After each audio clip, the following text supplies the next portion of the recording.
Good morning Jain साहब। आज जैन साहब है हमारे साथ फोन लाइन पर। जैन साहब कहीं मतलब कुछ रणथंभौर के आसपास तो नहीं आप? Very good morning Anil ji. है मतलब कुछ फंक्शन में बैठा हुआ हूँ और मैं कोटा हूँ आज ससुराल। अच्छा, अपनी ही ना? हाँ, अपनी अपनी ससुराल। वो तो आप जानते ही है।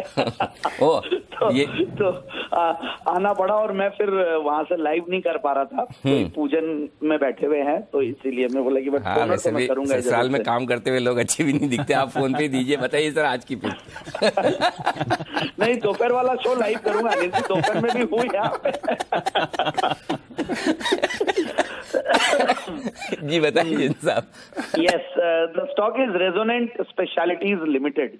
रेजोनेंस मतलब एक गजब की कंपनी है अनिल जी। मैं इस कंपनी को ट्रैक कर रहा था और जब मैं फंडामेंटल्स पढ़ रहा था, क्रेडेंशियल्स देख रहा था, I was really surprised. And the best part is the promoter background also. Makers labs ने इसमें अभी अच्छी खासी स्टेक ली है और मेकर लैब्स बेसिकली आप ये मान लीजिए कंपनी इप्का रिलेटेड कंपनी है और इप्का ग्रुप तो अब बताने की जरूरत ही नहीं है। फार्मा में one of the biggest pharma groups है और ये छोटी छोटी कंपनियों को काफी ये लोग टेक ओवर करते हैं, भले वो फैमिली ऑफिस के थ्रू हो या इंडिविजुअल इन्वेस्टमेंट्स के थ्रू या कंपनी के थ्रू हो। वी हैव सीन कैसे इन्होंने पास में किया और ये कंपनी स्पेशलिटीज जब नाम आ जाता तो देखिए केमिकल्स का नाम है, ये फार्मा कंपनी भी और केमिकल्स भी है और इनके जो प्रोडक्ट्स है इनका काफी सारे यूजेस है। मतलब एग्रो में भी यूज होता है, पेंट्स में यूज होता है, फार्मा में, बल्क ड्रग्स में, रबर केमिकल्स में। और ये कंपनी है तो छोटी सी, आप 200 सवा 200 करोड़ की कंपनी, मगर इनकी जो अगर फर्स्ट की और पायनियरिंग की अगर आप बात करें तो इट इज एक्सट्रीमली इंप्रेसिव। मतलब रेजोनेंस स्पेशलिटीज ने पायरेडाइन केमिस्ट्री में पढ़ने की कोशिश किया। मैं बहुत ज्यादा केमिस्ट्री नहीं समझता बट मुझे ये समझ में आता है कि ये जो प्रोडक्ट्स बना रहे हैं उनका बहुत जबरदस्त यूजेस है और ये वर्ल्ड के one of the very few manufacturers में है पायरेडाइन में। पहले इनका कंपनी का नाम हुआ करता था आर्मर पॉलीमर्स लिमिटेड। फिर ये पैराडाइन्स के अलावा ये ल्यूटिडाइन्स बनाते हैं जो वर्ल्ड के one of the largest manufacturers है ये लोग। फिर तीसरा इन्होंने 1994 में ये कंपनी जब पैराडाइन और पिकोलाइन प्लांट्स बनाई उसके बाद फर्स्ट कंपनी बनी सायानोपायरेडाइन्स। ये सारे अब बंसल जिससे हम कंसल्टेंसी लेंगे मेरे इसके बोलने के बाद और वर्ल्ड की फर्स्ट, इंडिया की फर्स्ट मैन्युफैक्चरर है कॉलिडाइन्स की। तो ये सारे केमिकल से कंपनी बनाती है।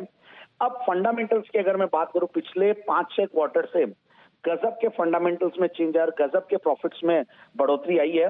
स्टॉक सिर्फ 16 के पी मल्टीपल पे काम करता है। रिटर्न ऑन कैपिटल एम्प्लॉयड 42% का, रिटर्न ऑन इक्विटी है 29% का। पिछले 3 साल के सेल्स की ग्रोथ रही है 25%, प्रॉफिट की कैगर 120% और 5 साल की प्रॉफिट की कैगर देखें तो 55% और एक जीरो डेट कंपनी है। Strong promoter background, zero debt company, dividend paying company, सस्ते पी मल्टीपल पे, केमिकल का सेगमेंट और जिस सेगमेंट में वहां पे वो पायनियर है और वर्ल्ड लीडर भी है और इंडिया में तो फर्स्ट है ही है।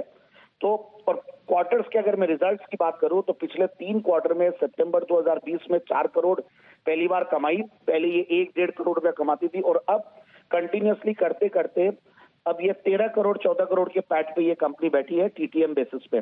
फिर मैं शेयर होल्डिंग पैटर्न देख रहा था तो देखिए प्रोमोटर्स तो 65% होल्ड करते ही हैं।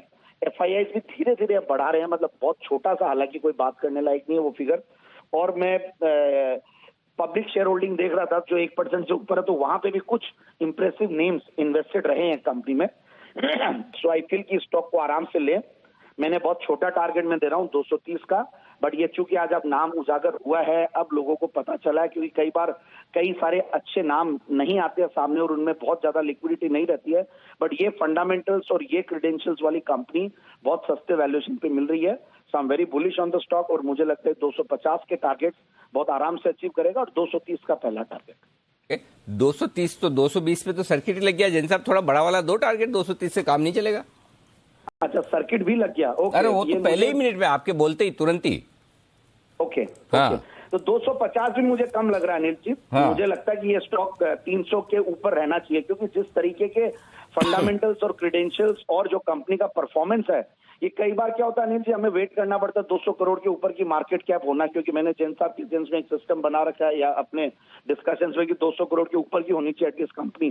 तो ये 200 करोड़ का ही मैं इंतजार कर रहा था और आज होने के बाद, और ये लगता है कि रुकेगी नहीं, क्योंकि जो गजब की परफॉर्मेंस आ रही है कंपनी की और जो यूनिकनेस है ये सब चीजें बहुत ही गजब है।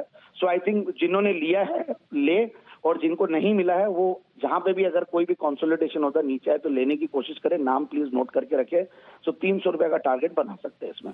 ओके, 300 रुपए के टारगेट के लिए रेजोनेंस। जैन साहब आप बिजी हैं फैमिली फंक्शन में, ज़्यादा टाइम नहीं लूंगा। एक छोटा सा सवाल मासूम सा आ गया मेरे दिमाग में, इनका पूछ ही लेता हूँ। आमतौर पर जब भी आप लाइव होते हैं कैमरे के सामने देखकर, जब भी आप स्टॉक रिकमेंड करते हैं तब तो इतनी देर तक नहीं बोलते। आज क्या देख देख के पढ़ के बोल रहे थे कि आज कैमरा तो है नहीं सामने, जितना पढ़ सकता पूरा लिख के लाए, सारा पढ़ लूं। बताओ ऑनेस्टली बताओ, एकदम ईमानदारी से। नहीं ये बात तो है। देखिए फोन पे बोलने में कंफर्ट आता, फोन पे तो क्या हर आदमी फोनवीर होता है आजकल, सब लोग बात करते हैं फोन पे, तो मुझे लग ही नहीं रहा कि मैं टीवी पे शो करूं। और जब लाइव रहते तो देखिए कितना ही, आज भले 15 साल हो गया वो अनिल जी, आपके साथ 10 से 12 साल एकदम अच्छे से हो गए, तो भी एक नर्वसनेस और एक डर और वो जो फर्स्ट डे वाली जो एक वो होती है वो तो रहती है। नहीं, ये रहना ही चाहिए, तभी आप लोगों को लगेगा हमारा काम कितना मुश्किल है। नहीं तो सब लोग अगर नहीं तो सब लोग फिर आशु जी की तरह एंकर बनने का सपना देखने लगेंगे। तो बिल्कुल आपकी ये नर्वसनेस हमेशा बनी रहे। जैन साहब हमारी शुभकामनाएं आपके साथ है।